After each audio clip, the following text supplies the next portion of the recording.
시청자 여러분 안녕하십니까? 12월 31일 JBCN 뉴스 시작하겠습니다. 네, 오늘은 한 해를 마무리하는 의미에서 저희 JBCN에서도 기자들이 선정한 10대 뉴스를 전해드리겠습니다.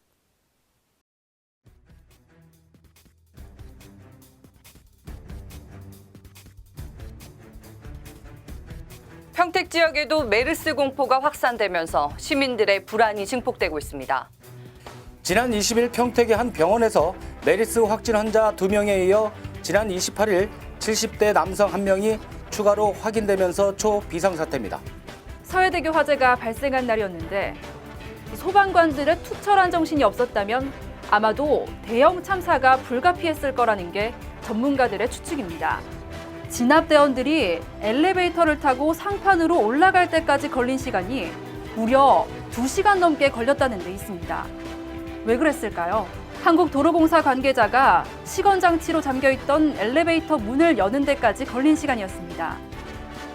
하천 범람으로 평택시 장당하수처리장이 침수됐다는 내용 보도해드렸습니다. 이 처리 시설이 정상적으로 가동되지 않으면 정말 큰일이 아닐 수가 없습니다. 수질오염을 유발시키고 생태계까지 파괴하는 더러운 물이 그대로 하천으로 방류될 수밖에 없다는 겁니다. 땜질식 처리에 그쳤습니다.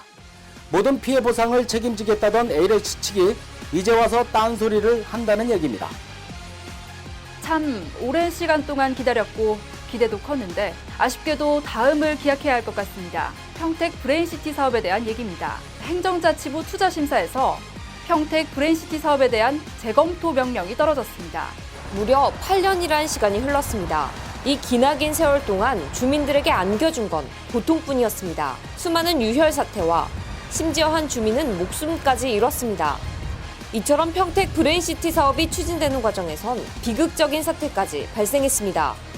역사교과서 국정화 논란이 경기도 의회로까지 이어졌습니다. 새누리당 의원들은 의장석까지 점거하며 본회의 안건 상정을 저지했습니다. 지난 5월 공포의 백색 가루로 불리는 탄저균이 오산 주한미군기지에 택배로 배달되는 어처구니 없는 사건이 발생했는데요.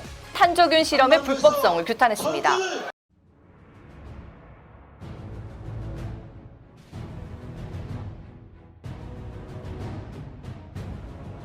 평택시와 용인시의 송탄 상수원 보호구역 해제 갈등이 점점 깊어지는 양상입니다.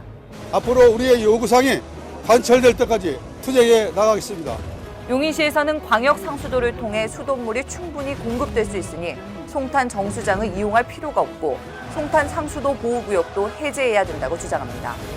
산업건설위원회와 자치행정위원회에서 조례안 등의 심사가 있었는데 막말과 고성이 오가는 등 분위기가 심상치 않았다고 합니다. 집행부에서 올린 조직 개편 일부 조례안을 두고 실랑이가 벌어진 겁니다.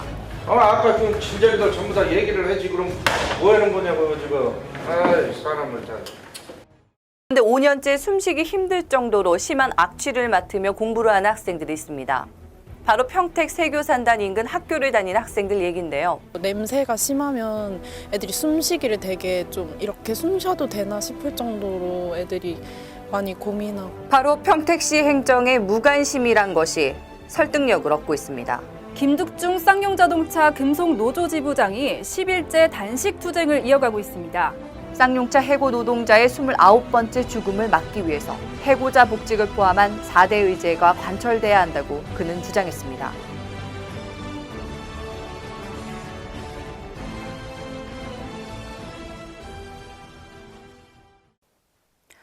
내일이 되면 다사다난했던 2015년이 가고 2016년도 병신년 원숭이해를 여는 첫 태양이 떠오릅니다.